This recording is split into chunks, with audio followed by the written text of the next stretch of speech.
Assalamualaikum warahmatullahi wabarakatuh. Salam jumpa anak-anak. Hari ini kita berjumpa lagi dengan pelajaran matematika dengan Bu Arin. Ya, sebelum kita mulai, kita berdoa dulu. Berdoa mulai. Berdoa selesai. Ya, SMK bisa, SMK hebat. Siap kerja, santun, mandiri, dan kreatif. Vokasi Indonesia kuat dan menguatkan. SMK Dharma Bahari Surabaya luar biasa. Ya, anak-anak, kemarin materi bab 1 kita sudah pelajari bab tentang matriks. Sekarang kita masuk di bab 2 yaitu vektor. Vektor itu yang kita pelajari di vektor kali ini adalah tentang pengertiannya, jenis-jenisnya, dan juga panjang vektor. Penggunaan vektor itu untuk perpindahan, kecepatan, percepatan, gaya. Ya, lanjut. Vektor itu apa? Vektor adalah besaran yang mempunyai besar atau nilai dan arah. Secara geometris, vektor digambarkan sebagai ruas garis berarah dengan panjang ruas menyatakan besar vektor dan arah ruas garis menyatakan arah vektor. Secara geometri bisa digambarkan seperti ini: vektor PV, vektor A, vektor U. Jadi ada ruas garis dan juga ada panahnya. Lanjut. Jenis-jenis vektor. Yang pertama adalah vektor 0. Adalah vektor yang besarnya 0 satuan dan arahnya tak tentu. Yang kedua adalah vektor posisi, adalah posisi sebuah titik partikel terhadap sebuah titik acuan tertentu. Contohnya seperti ini. Jadi contohnya seperti itu. Jadi vektor posisi titik A adalah vektor yang titik pangkalnya di O dan ujungnya di titik A, dilambangkan dengan vektor A kecil, atasnya dikasih panah seperti itu ya. Yang ketiga adalah vektor basis. Adalah vektor yang panjangnya satu satuan dan arahnya searah dengan sumbu koordinat. Contohnya gambarnya seperti itu. Terdiri dari vektor IJK. Vektor I adalah vektor basis yang searah dengan sumbu X. Kalau J yang searah sumbu Y, dan kalau vektor K adalah yang searah sumbu Z.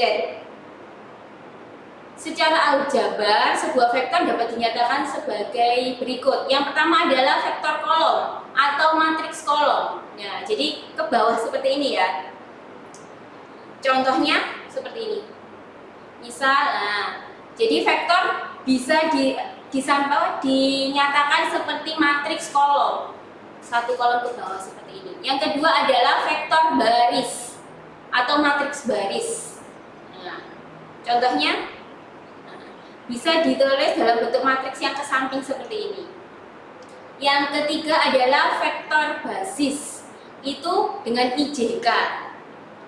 IJK itu menyatakan bahwa itu terhadap sumbu X, sumbu Y, dan sumbu Z. 2I, 3J, min 2Z. Jadi IJK-nya itu menunjukkan 2 di sumbu X, 3 di sumbu Y, dan min 2 di sumbu Z. Lanjut. Menyatakan vektor. Nah, contohnya seperti ini. Vektor berikut nyatakan dengan vektor kolom. Kalau vektor kolom berarti ke bawah. Yang kedua misalnya dengan vektor baris. Kalau vektor baris berarti ke samping itu ya. Seperti contoh kedua. Yang ketiga dinyatakan dengan vektor basis. Kalau vektor basis berarti dengan IJK. Lanjut. Panjang vektor. Panjang vektor disimbolkan dengan vektor dikasih tanda mutlak seperti ini. Rumusnya adalah masing-masing titik koordinatnya dikuadratkan. Kalau dari 2 titik dikurangi dulu. Langsung ke contohnya saja. Contoh soal. Diketahui vektor.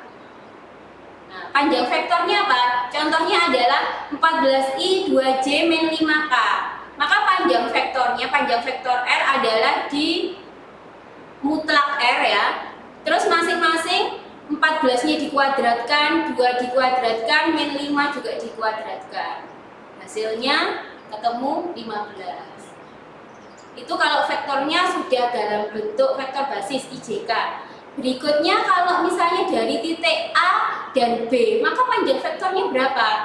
Karena jaraknya dihitung dulu dari yang I, min 2 dikurangi 10 dikuadratkan, 3 dikurangi 8 dikuadratkan, min 1 dikurangi 4 dikuadratkan. Hasilnya seperti itu. Sekian dari saya, nanti buat kalian latihan akan saya kirim LKPD atau lembar kerja peserta didik. Nanti ada soal latihan beserta petunjuknya. Sekian dari saya. Wassalamualaikum warahmatullahi wabarakatuh.